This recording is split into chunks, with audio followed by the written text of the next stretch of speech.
Boom! I'm Thundercloud here in the Australian Poetry Hall of Fame. Welcome to Chillin Tuesdays. Some people call me James. Well, what a week. Here I am, not live tonight. Unfortunately, there's been a big hiccup during the week. Thursday night last week, I got this message from a friend, I thought, but her account had been hacked and it was asking me to send a code to help her unhack her account. So I did, thinking I was doing the right thing, but my accounts all got hacked. So there's currently no James Arthur Warren Facebook account, no Australian Poetry Hall of Fame Gaia Facebook account that are actually managed by me. They've been hacked and hijacked, and some dude is trying to extort money from me to get them back. So I'm going to be putting this video tonight, Chillin Tuesdays from the Australian Poetry Hall of Fame, straight up onto YouTube, and that's all. And if I get the account back, I'll put it up onto Facebook. So fingers crossed. Also, the Instagram account's gone. So if you get any messages from James Arthur Warren with a profile picture that's like a drawing of myself when I look like that, then ignore it and do not send any codes. If you get a friend request from just James Warren, that's my other account that I had to set up until Facebook can give me my account's back. Anyway, Chillin Tuesdays here in the Australian Poetry Hall of Fame in Gaia. It's about 7 degrees outside. We're going down as low as 3 tonight, probably with a chill factor. It could even be a bit lower. Tomorrow we're looking at a maximum of 13 up here in Gaia. But let's get the show on the road. We're just chilling on a Tuesday and I'm reading a bit of poetry to you, and you're listening and enjoying it, just like I enjoy reading it. Now, I've been down to the Rotary Book Fair again in Armidale, and I picked up a whole heap of other poetry books and other books. And I've also got some books that Chrissy sent us from Ballarat, so thanks once again, Chrissy. Lots of love. And if anyone else wants to send poetry books to the Australian Poetry Hall of Fame, Poetry Library and Archive, you can just do that send it to the Australian Poetry Hall of Fame, 144 Bradley Street, Gaia 2365. All right, moving right along, I'm going to turn around, reach around behind me and grab the random top book on the pile, and if it's right, I think it's Yeats. No, it's William Blake. William Blake, Jerusalem, Selected Poems and Prose. So this guy's not even Australian, but it doesn't matter because his stuff's pretty interesting. In fact, the movie Dead Man, starring Johnny Depp, well, I think it was him, refers to William Blake, the poet in that movie. Is irrelevant, but I'm just going to be random and open up random poems here and see what we can find for you. The Crystal Cabinet by William Blake. The maiden caught me in the wild where I was dancing merrily. She put me into a cabinet and locked me up with a golden key. This cabinet is formed of gold and pearl and crystal shining bright, and within it opens into a world and a little lovely moony night. Another England there I saw, another London with its tower, another Thames, another hills, another pleasant Surrey bower. Another maiden like herself, translucent, lovely, shining clear, threefold each in the other closed. Oh, what a pleasant trembling fear. Oh, what a smile, a threefold smile filled me that like a flame I'd burn. I bent to kiss the lovely maid and found a threefold kiss returned. I strove to seize the inmost form with ardour fierce and hands of flame, but burst the crystal cabinet and like a weeping babe became. A weeping babe upon the wild and weeping woman pale reclined, and in the outward air again I feel the woes, the passing wind. Good old William Black. Here we go. Poems from the Pickering manuscript circa 1803. This one's called The Smile. There is a smile of love, and there is a smile of deceit. There is a smile of smiles in which these two smiles meet. There is a frown of hate, and there is a frown of disdain. And there is a frown of frowns in which you strive to forget in vain. For it sticks in the heart's deep core, and it sticks in the deep backbone, and no smile that was ever smiled, but only one smile alone, that betwixt the cradle and grave, it only once smiled can be. But when it is once it is smiled, there's an end to all misery. Interesting. William Blake. All right. The next one I'm going to read to you is a random poem book. Oh, look at that. I've pulled out My Country by Dorothea McKellar. And just for your information, the poems I read out of William Blake are from Reinhardt Editions, publisher, published in New York, Sydney, 1970. William Blake, Jerusalem, Selected Poems and Prose.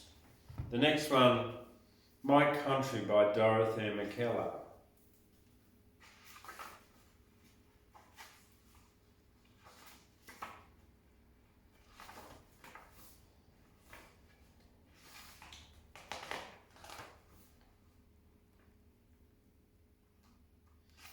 The love of field and coppice, of green and shaded lanes.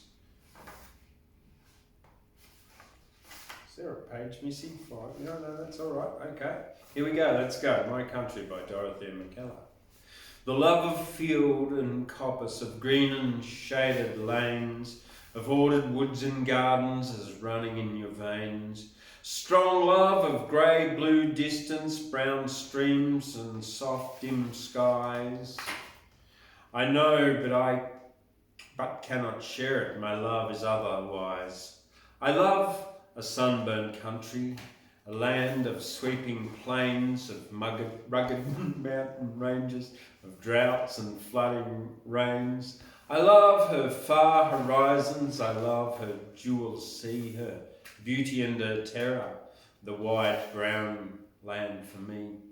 The stark white ring-barked forests, all tragic to the moon, the sapphire misted mountains, the hot gold hush of noon, green tangle of the branches where lithe lianas coil, and orchids deck the treetops and ferns the warm dark soil. Core of my heart, my country, her pitiless blue sky, when sick at heart around us we see the cattle die. But then the grey clouds gather and we can bless again the drumming of an army, the steady soaking rain. Core of my heart, my country, land of the rainbow gold. For fire and flood and famine, she pays us back threefold. Over the thirsty paddocks watch after many days the filmy veil of greenness that thickens as we gaze. An opal-hearted country, a wilful lavish land, all you who have not loved her you will not understand. Though earth holds many splendours, wherever I may die, I know to what brown country my homing thoughts will fly. My Country by Dorothea McKellar, published by and illustrated by Ron Driscoll. It's actually got beautiful illustrations in it. this book. Child and Associates, publisher, 1988. The poem, 1980. Copyright, C.K.M. Dredge and B.K. Strong. That's it. Yep. Okay. Dorothy McKellar passed in 1968 and she was born in 1885. All right, moving along. Grab a random book. Australian Voices, a collection of poetry and pictures, and I have no idea what I'm going to do. Okay, here we go.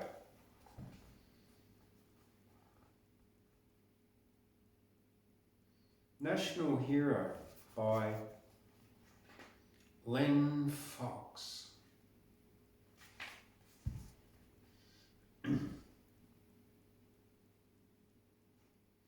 An Asian girl shown a postage stamp with the head of an Australian Aborigine asked, "Is he a national hero?"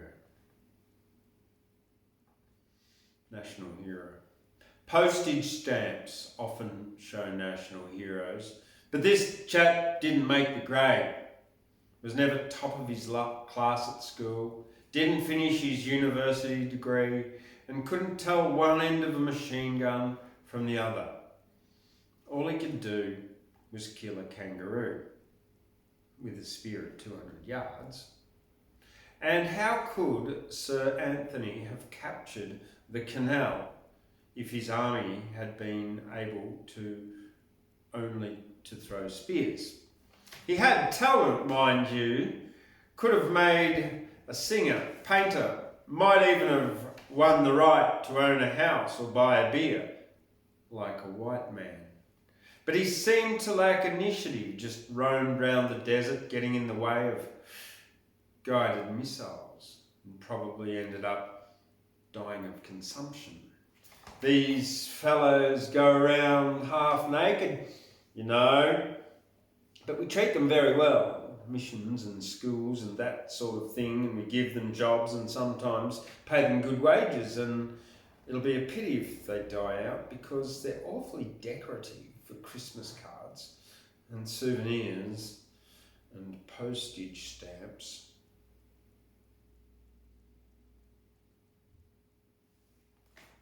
Powerful. Len Fox.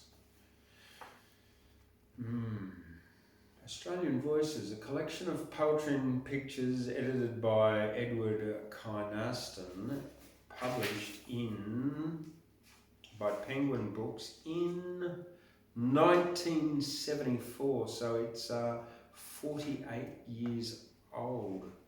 Hopefully our attitude to our First Nations people has changed a lot since then.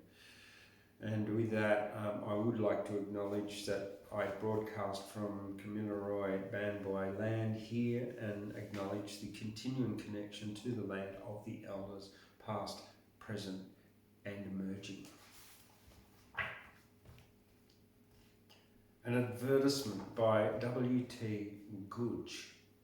I saw it in the Bulletin and thought it took the bun. That excellent advertisement of Buckley and Nunn.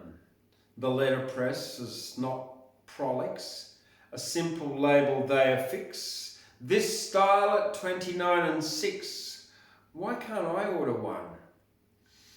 Oh, dark of fair, or plump or square, there's none unhandsome, none.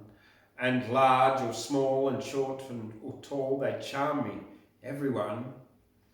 Although I'm conscious in advance with winsome grace and elegance, I have not even Buckley's chance. No chance whatever, none. None. Okay. Ooh, a non-Australian one. The poetry of W.B. Yeats.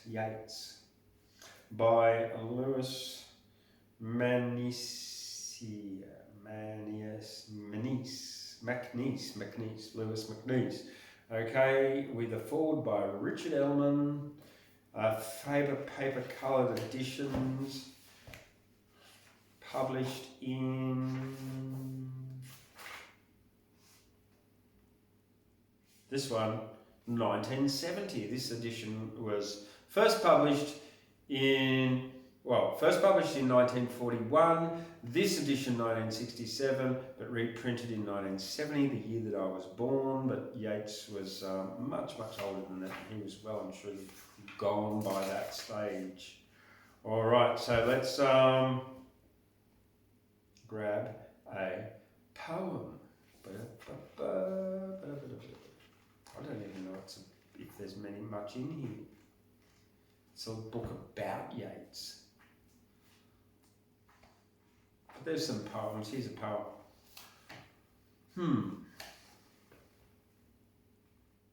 Turning and turning in the widening gyre, the falcon cannot hear the falconer.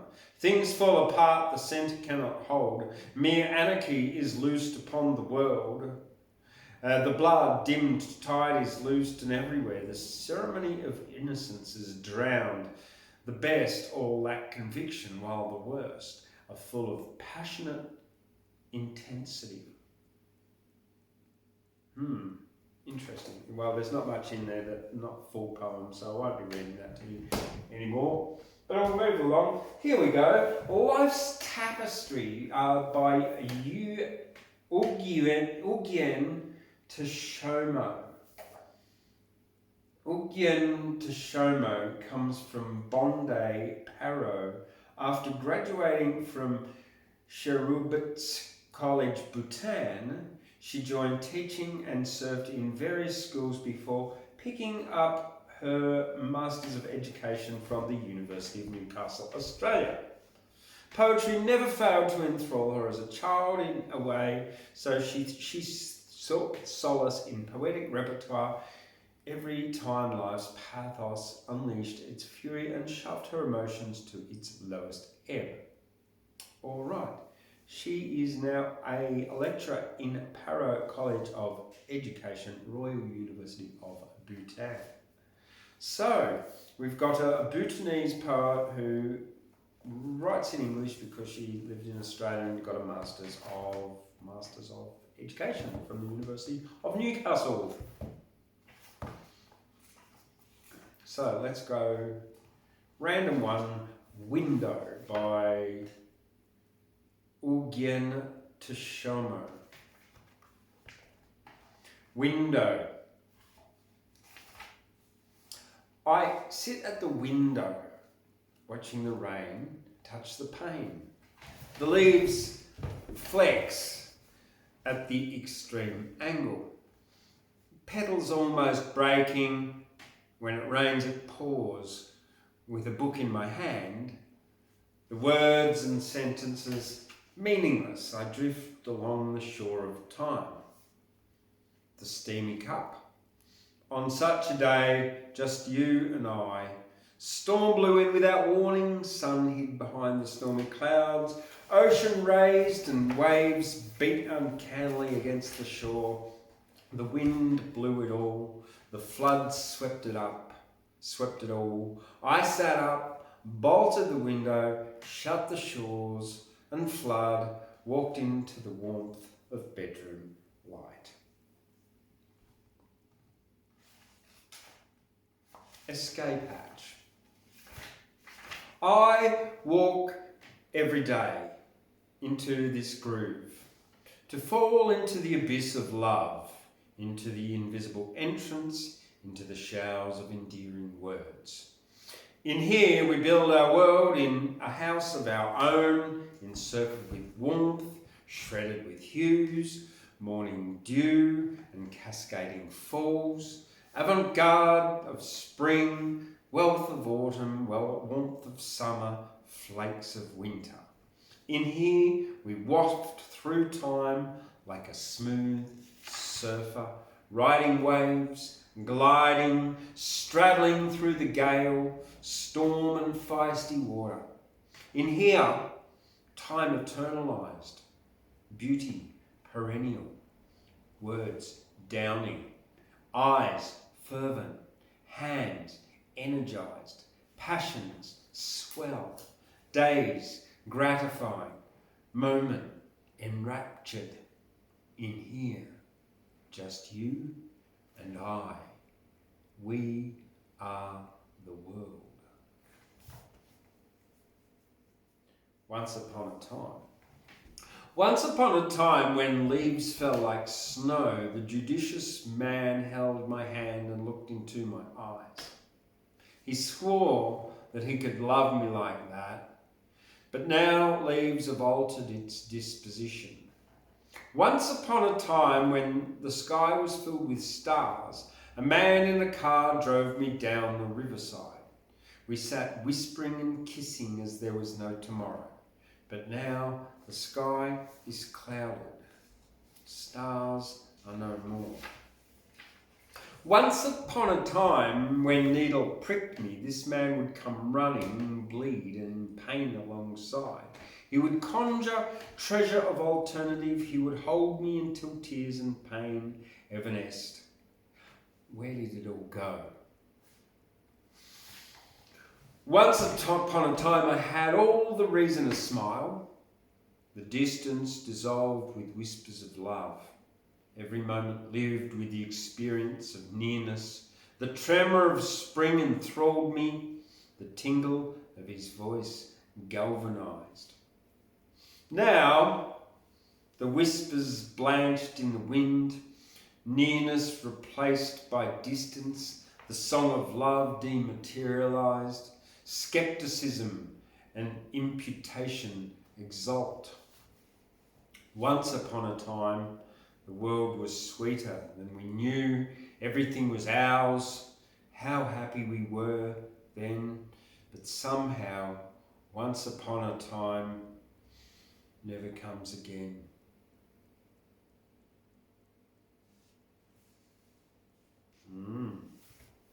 Life's Tapestry, anthology of poems by Eugen Chishamo, copy printed at Cancel Corporation, Thimphu, Bhutan. There you go. Next. I've pulled out Ern Malley. Now, I might have mentioned Ern Malley last week. Well, I did because I did some of his poetry.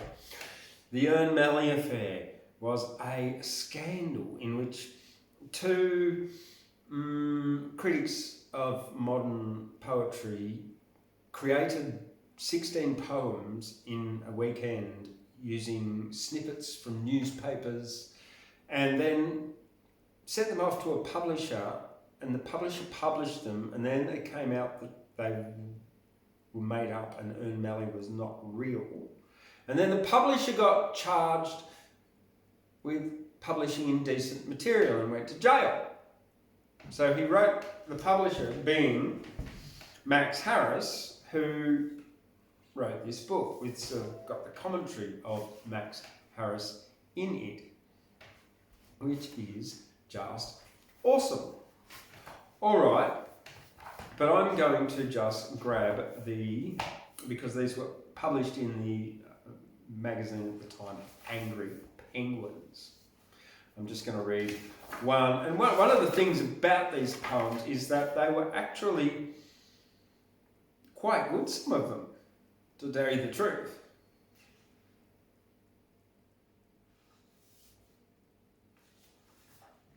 Like, here we go. Young Prince of Tyre. So it begins with a quote from Pericles.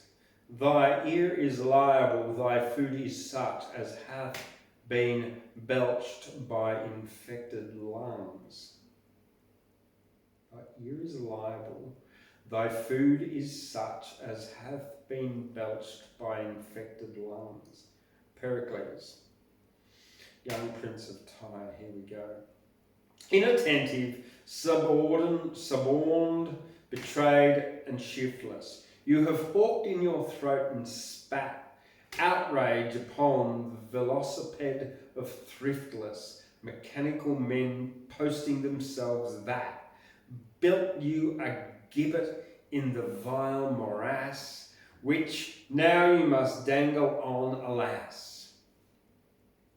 The eyeless worm threads the bone, the living, stand upright by habitual insouciance, else they would fall, but how unforgiving are they to nonce men that falter in the dance.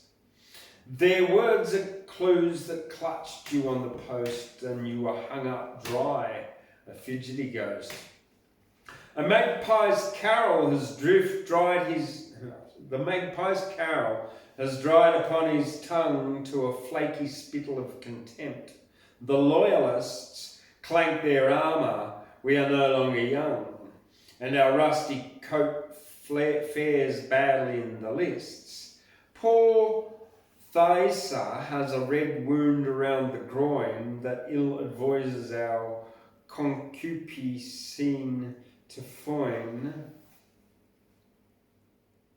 Yet there is one that stands eye the gaps to teach us the stages of our story. He, the dark hero, moistens his finger in iguana's blood to beseech us, Siegfried-like to renew the language Nero, and the botched tribe of imperial poets burn like the rafters. The new men are cool as spreading fern. Now get you out as you can, makeshift singers, sail seizing cockles for have and wish fought. New signposts stretch out on the road that lingers, yet on the spool new images distort our creeping, disjunct minds to incredible patterns, else thwarting the wayward seas to fetch home the slatterns. Take it for a sign, insolent and superb, that at nightfall the woman who scarcely would now opens her cunning thighs to reveal the herb of contempt. The valiant man who withstood rage, envy, and malignant love is no more the wrecked prince he was on the later shore. Yeah. Ern Malley poetry. Next. Oh, I've got Jeff Page from here goes the Seahorse. Hey, don't forget, I'm here in Seahorse Medicine Cafe at the Australian Poetry Hall of Fame. And if you are after the strongest, best coffee in Guyra, get here, because it comes from the best coffee in Newquay, from the Bastion Lane Roast Office, Post Office, and the Roastmaster, Postmaster Gary over there, who does an awesome job selecting and roasting the beans to give it a strong, chocolatey, but not overly bitter flavour. Bastion Lane coffee here, available at Seahorse Medicine Cafe at the Australian Poetry Hall of Fame, as well as, hot soup like minestrone or pumpkin soup. Hey, don't forget, this week we got a couple of events coming up here at the Australian Poetry Hall of Fame. First of all, Thursday night, Glenn Screwthorpe's coming. Wow, amazing. The 6 albums and 2 soundtracks to films, Utopia and Emu Runner, appearing with Lainey Jameson, who's his keyboard player here. Thursday the 26th of May, doors at 6 o'clock. You can get tickets online at trybooking.com/BYVFR. And they're all in capital letters, see, just like that there. All right. And the other thing that's happening on Sunday evening, the 29th of May, Laura Zarb is coming with the Soul Express, and you can also get your tickets online at trybooking.com, and tickets for both of these just $20. trybooking.com/BYOLK. B-yoke. Y-O-L-K. B-Y-O-L-K. Yeah, that's it. trybooking.com, B-Y-O-L-K.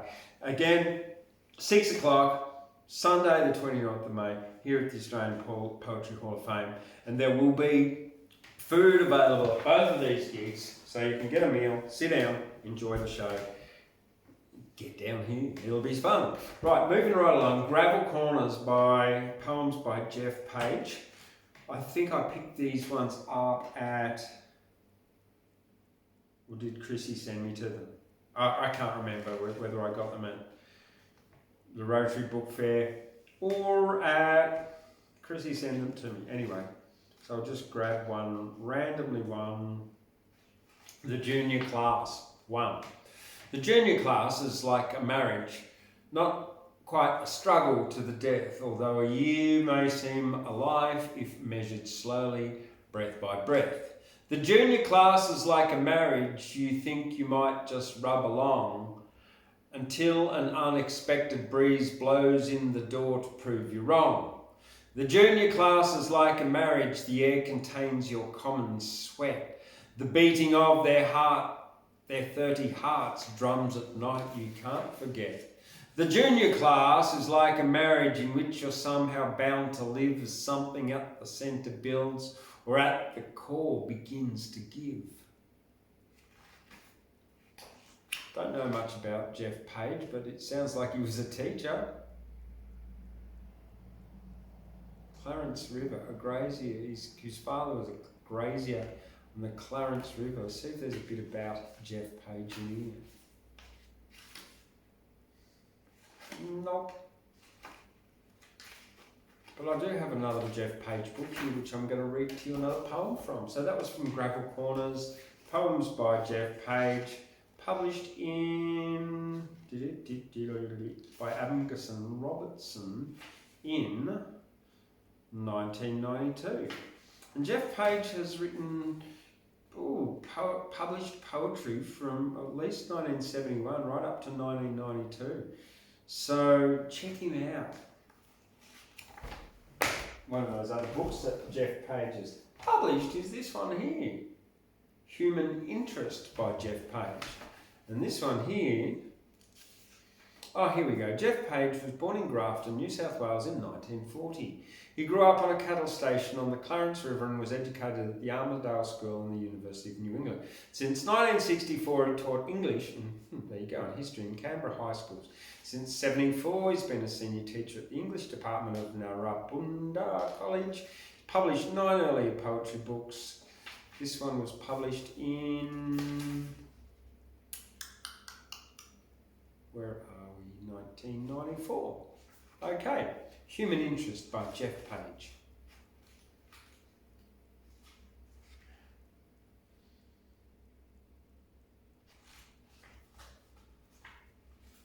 Cattleman. Aesthetics. That's the ticket. That's the thing that's really missing. A new mob of yearlings all treading the gravel. 100 head or to 2 or 3 acres. And a grain in the meat like the flecking of marble. Heart attack stuff for the Japanese. I'd rather myself on a damp, cool day, see a skyline of Angus coming down from the clouds or the Herefords there in the early summer, on a flat by the river. Full sail for the fence, but not all this propping about in the dirt there, nose to the trough and ramps jammed out from a focus of feed bins like the hands of a cock with the whole day at once, where all of us needing, I've come to think now, a slow stretch of pasture on our way to the trucks. Jeff Page, Human Interest. I've got a few more books here. Here we go. I got 4 volumes of the Bronze Swagman Book of Bush Verse 91, 87, 85 and 84. Award-winning poem The Adjudicator from 1984. Let's read the award-winning poem of the Bronze Swagman, which has been going since 1972. I guess it's still going, but I'm not too sure.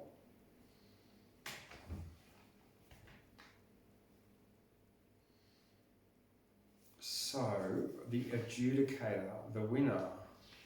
So this was Alf Wood.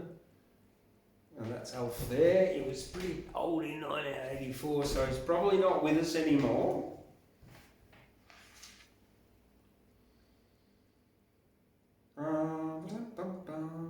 He's lived in Budrum and Noosa and Australia, and except for World War II where he was teaching. All right, The Adjudicator by Alf Wood from Budrum, Queensland. The president of Wayback Shire is a manly sort of bloke. So strangers ask, do you call him Judy? What's the joke? His proper name is Norman, but we used to call him Norm, and Judy is adjudicator in a shortened form. It happened not so long ago, three years as I recall, the time we ran our first Eisteddfod at the Shire Hall, when old Norm was embarrassed and he came to realise that education is a thing that no one should despise. That year a bright new teacher came to work in Wayback Town. At first the lonely nights and sunburnt country got him down, but when he recovered from the gloom that gripped his soul, he said, I'll bring some culture to this godforsaken old.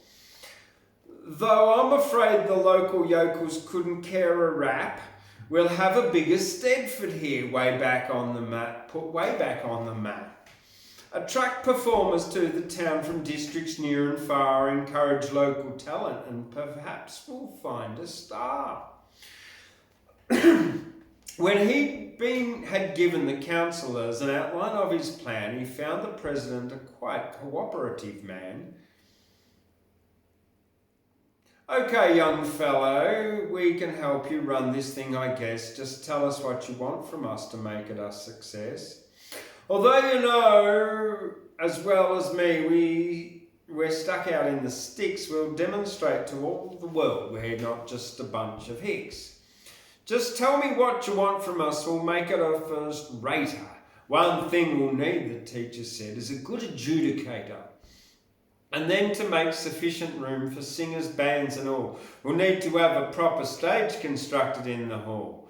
No trouble, said the president, the council will agree, so order your adjudicator, leave the rest to me. And in due course the stage was built while entries tumbled in till everything was set for the Eisteddfod to begin.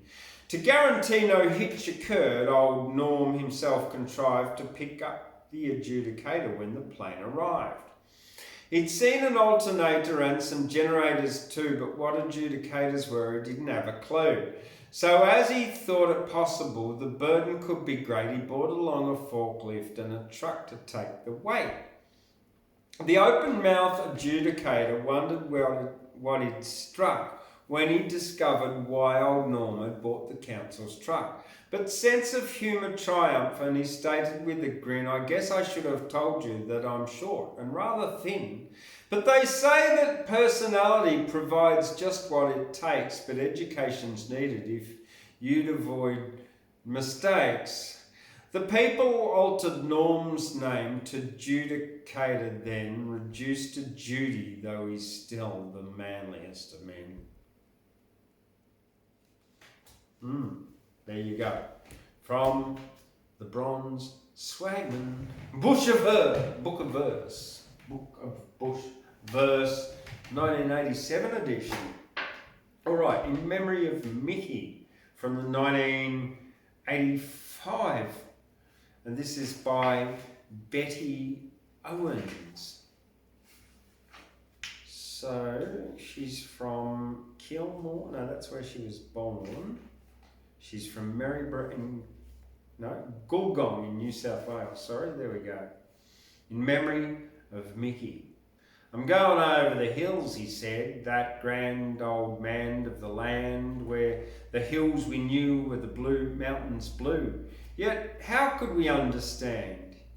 He'd received a note from a run out west with writing firm and true. Shearing starts on the 5th of May and we're holding a pen for you. He packed his clothes and shearing gear ready for the western plain, but how could we know that he surely knew he wouldn't be back again?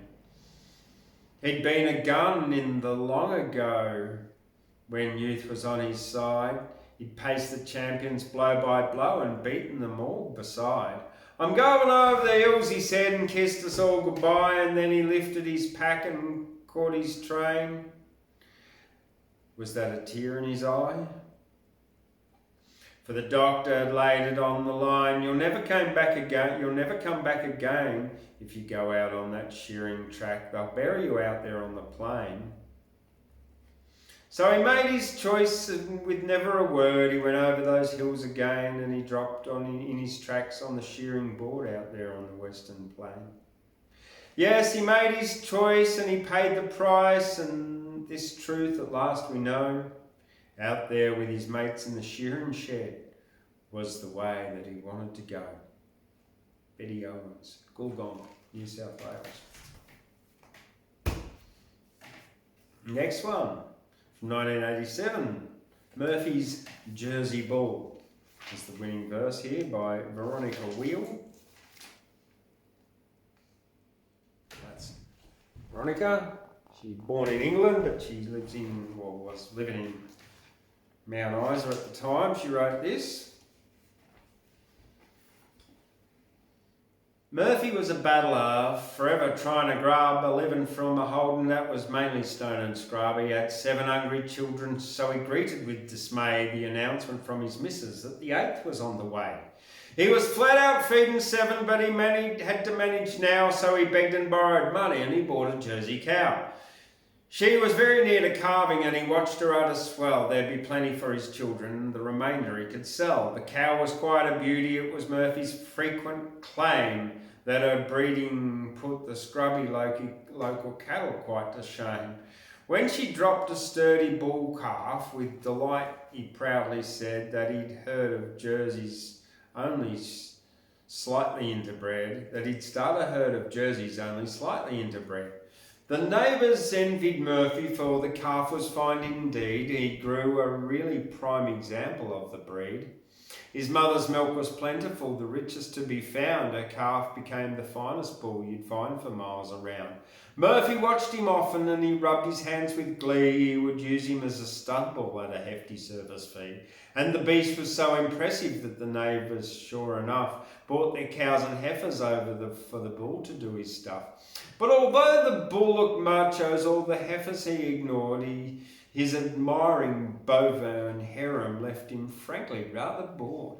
He had no desire for dalliance, and Murphy bore the brunt of the taunts from friends and neighbours, all unmercifully blunt. Then Murphy, nothing daunted, to the ribbing called a halt by announcing to his critics that the bull was not at fault. It's your scrawny, low-bred cattle that's the problem, goodness knows. He'd have to be quite desperate to fancy one of those. He's a bull of class and breeding with discriminating mind, and he's obviously waiting to meet others of his kind. So we'll put him with a Jersey and he'll show what he can do. And then those scraggy cows of yours will see a thing or two. When the Jersey cow was ready, Murphy's bull was shown his mate, and he galloped off to meet her at a very rapid rate. He was so enthusiastic, Murphy shouted, "Told you so," but the sudden yells of laughter were quickly laid him low. Instead of going over her, poor Murphy's face turned red. The bull approached the Jersey and went under her instead. He gave a joyful bellow as he fell upon her knees, and he sucked the Jersey's udder, just as happy as you'd please. He drank him till the cow was dry and all the teats were sore. He wouldn't leave her at sight at all, and still he wanted more. Murphy got no milk that day, and all he got instead were some very ribald comments which are better left unsaid. But Murphy had his vengeance, for before the week was through, he invited all the neighbours to a monster barbecue. The steaks were rich and tender, and every one was full. They all agreed that fine indeed was Murphy's Jersey bull. Yep, I ate it. Bronze Swagman, Book of Bush Verse, 1991, Cutting Out. Cutting Out by Ron Stewart. Cutting Out 1891 to 1991. I'd been reading Svensson's story of the Queensland Shearers' War, and I dozed by campfire embers into history and lore. Well protected by some specials now, my warfare had begun as the rain poured down in buckets full in 1891.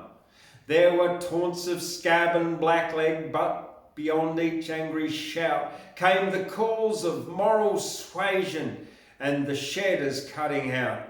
From the left, the former grappled with my weather-beaten coat. From the right, the later curled and wound insistent at my throat. In a dream, all things are possible. A phrase assumes the strength of a rawhide whip that's gathered fierce momentum down its length. It explodes the sum of stress and power at tip of year-long knout as the crack of moral suasion and the shedders cutting out. I had trudged down muddy main streets, carved through hostile frontline towns, having shorn with bleeding fingers, first at Peak, then Gordon Downs. As the campaign stretched to winter, I despised the way they'd shunt us imported union breakers under escort round the front. While the strikers kept on sniping at my consciences redoubt the projectile moral suasion at the shedders cutting out. I was trapped because in Melbourne my dependent wife and kid were recovering slowly and in need of every quid. When I signed that first agreement, it was truly life or death. Unemployed, I watched my half-starved daughter fighting for each breath. Yet I sympathised with strikers and the townsfolk hereabout, for despite their moral suasion, all the sheds were cutting out. In Barcaldine, Winton, Claremont, Cunnamulla, all the camps, the police were pinning unionists with wide splenetic clamps for conspiracy and arson, for assault and common theft, for intimidation, and quite often just for being left. Both the left and right were righteous, and their leaders all devout in their views on moral suasion, while the sheds were cutting out. As I shivered in the darkness, many phantom faces urged with their pleas and jibes, demanding my uncertainty be purged. That I tomahawk merinos on the boards with Jackie Howe, that I joined the ranks of strikers tearing up my contract vow. There were Fairburns tugging one-way sheer-blade Martin warned with clout to argument his moral suasion as the sheds were cutting out. As will happen in a nightmare, I was instantly removed, chained in cells at Augathella, charged with arson never proved. Then I stood with Isaac German near the stump at Charleville to review the strikers' discipline and military drill. With an emu feather in my hat, I smartly turned about and attacked all moral suasion as the sheds were cutting out.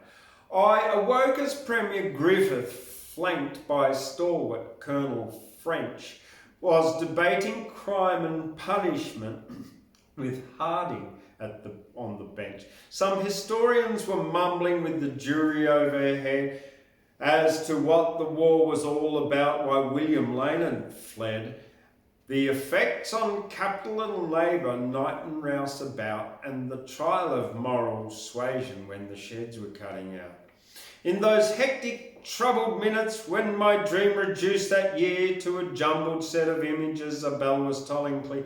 Through a century has vanished, rural workers feel the squeeze, while the banks respect the shareholders and the owners overseas.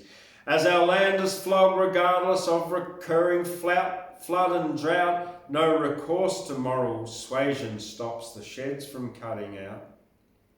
Are you listening in Canberra?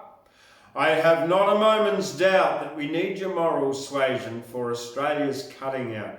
We are cutting out inner cities. We are cutting out in the farm. We are cutting out our children, which is cause for most alarm.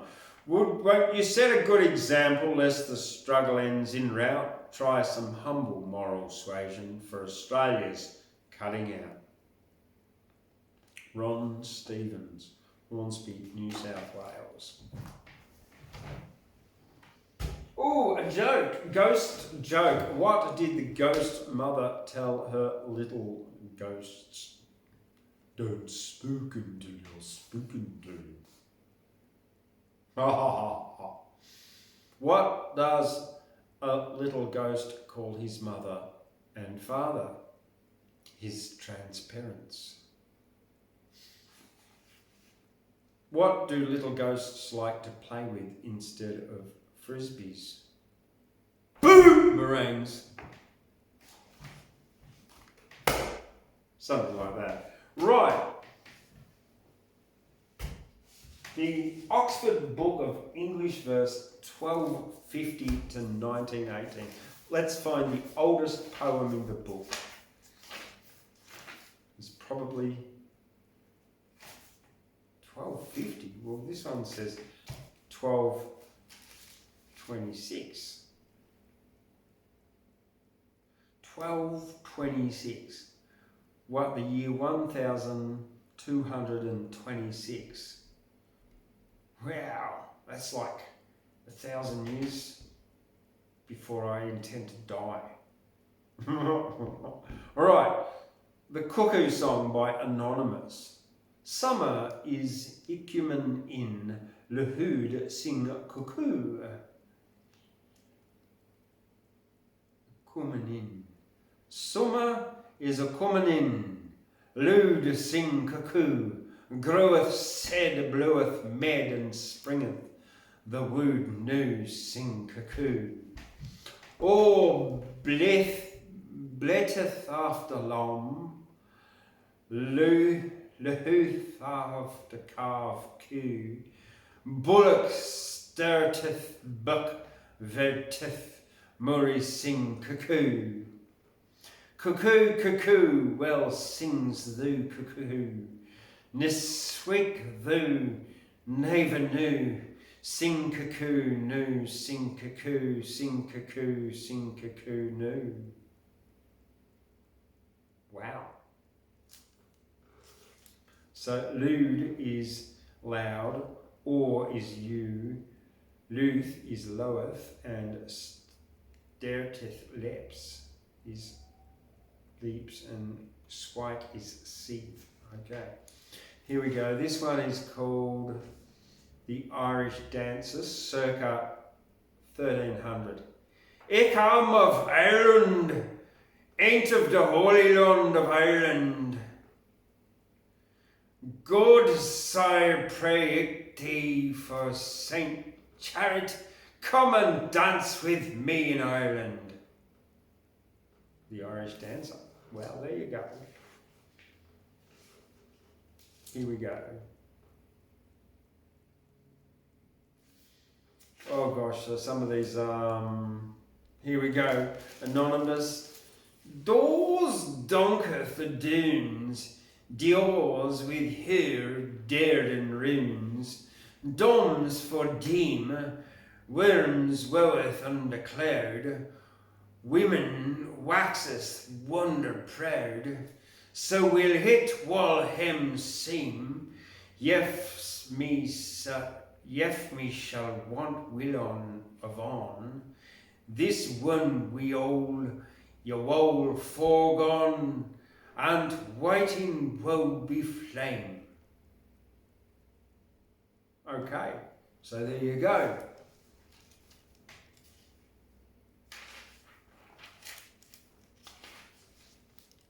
Old English poetry.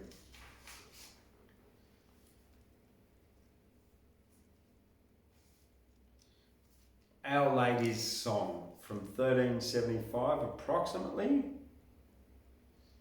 Yesu sweet son dear, on poorful bed list thou here, and that me grieveth sore, for the cradle is as a bear, Ox and ass beth the fair, weepik may that for, Yesu sweet bio nof roth, though ik nab clout ne cloth, the on for fold, the on to fold ne to rappy, for ik nab clout le lappy, but le thou ki fet to my pappy, and with the from the Cody.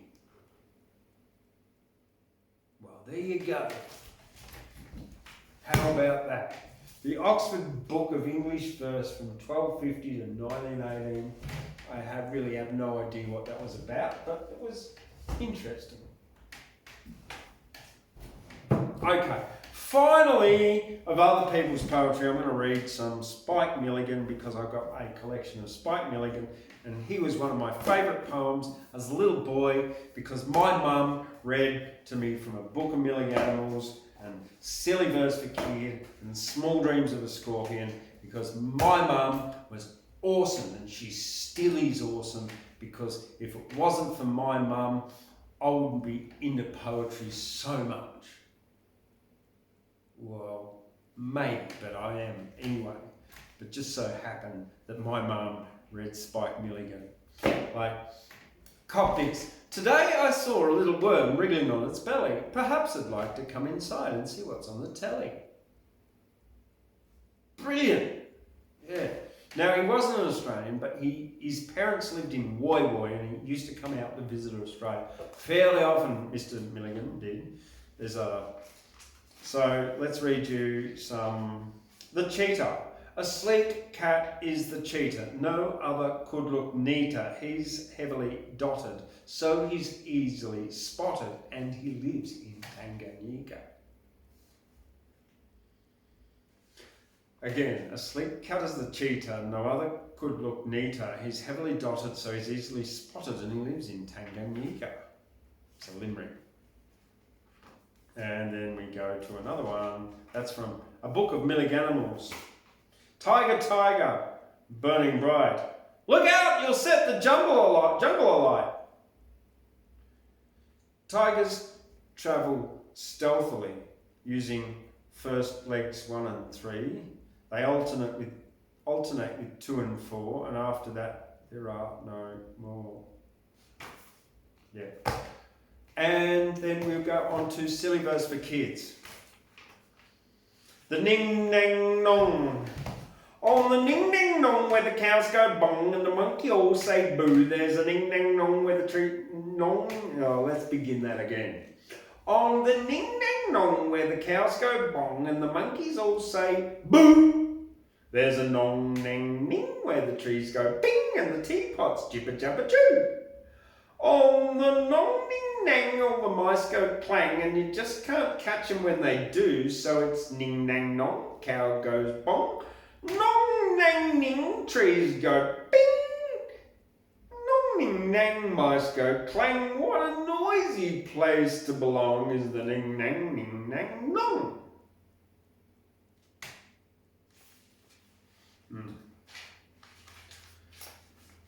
What am I? I'm not afraid of pussycats. I'm not frightened of pussycats. They only eat up mice and rats, but a hippopotamus could eat a lot of us. Hipporhinostricale. Such a beast is the hipporhinostricale. How it got so messed up, we'll never know how. It sleeps all day and whistles all night and wears yellow socks which are far too tight.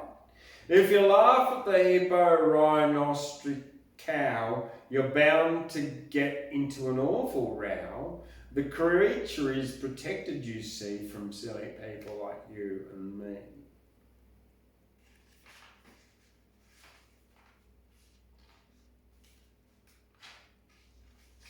Edsa. There was a young soldier called Edsa. When wanted, was always in bed, sir. One morning at 1, they fired the gun, and Edsa in bed, sir, was dead, sir.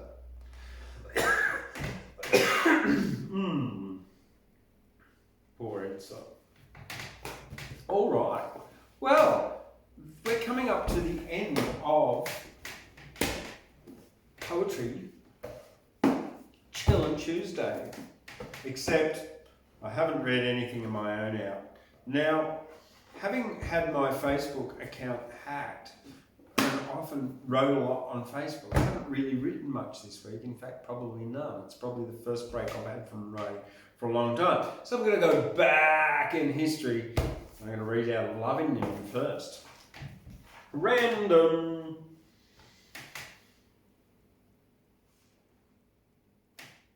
I look at you and see love, I said. In love, here I see you. In you, I see a place that is love. You are pure love. The world is love. I live in this world that is love too. I love what is vile, corrupt, ugly, and impure. There is no, I love you if you change, I said.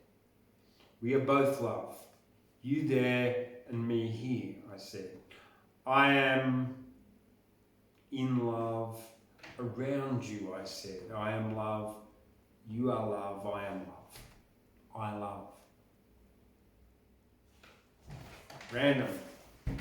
Lust in Nimbin. It's my other book. You can get both Love and Lust in Nimbin from Amazon, you know. Just telling you that. An Oasis. Nickelback. Stop smoking, chewed cocaine, sugar, lemonade, can of Coke adds life maybe. Smoking harms your unborn baby. Coffee injected in a vein, methadone, heroin, feel no pain. I haven't had a hangover since stopping alcohol. Mushroom down the rabbit hole. MDMA, pingers, ecstasy, a giant Shiva cannabis tree. Oil, hash, cookies, more. It's amazing what you can store. LSD once, twice, thrice. You should never, ever, ever touch the ice. Bliss balls, hemp balls, try more, but Friends is the best thing that you can score in any Oasis.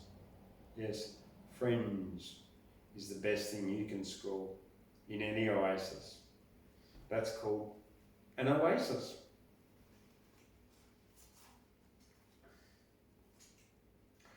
And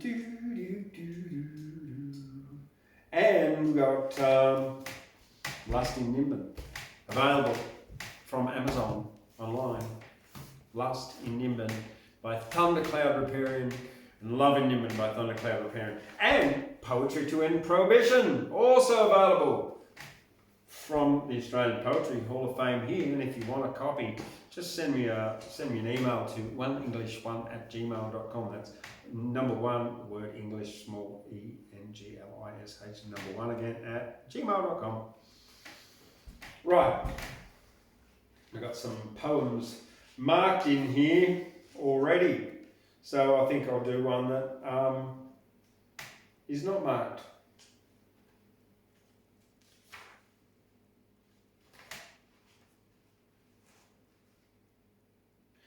Why did I call them Love and Lust in Nimbin? All right.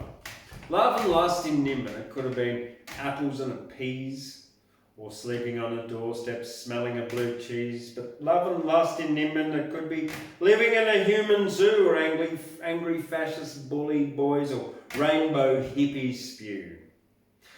But love and lust in Nimbin could have been Aquarius and Peace, or OD on a Saturday morning, commune, cannabis and cheese. Love and lust in Nimbin, our eternal dream time too, and songs for our corroborees, for our Widjaboo ancestors too. Love and lust in Nimbin, it's what came into my mind. I'm living in the country, I'm eating peaches all the time, but love and lust in Nimbin. Take a peek inside, you'll love these little books and you'll buy them, you'll decide. But even more important is poetry to end prohibition, which was something that I wrote dedicated to a young man called Daniel Walmsley, who passed away just after I arrived in Nimbin in 2017. And I had the misfortune to come across poor Daniel on the street one Saturday morning at 6 o'clock when I went for a run. Anyway, so that's, yeah, he didn't come back. Anyway, Yoga Wars. So the following poem was written during a Mardi Gras organising meeting where Michael Balderstone mentioned a clash of classes and yoga wars. And this is what came out of it. There was a clash of classes and Sonny cracked a shit. I was here before you today. And Angel said, suck it. I challenge you to a yoga battle, Sonny said to Angel. This is Warrior 1 and this one here is Table.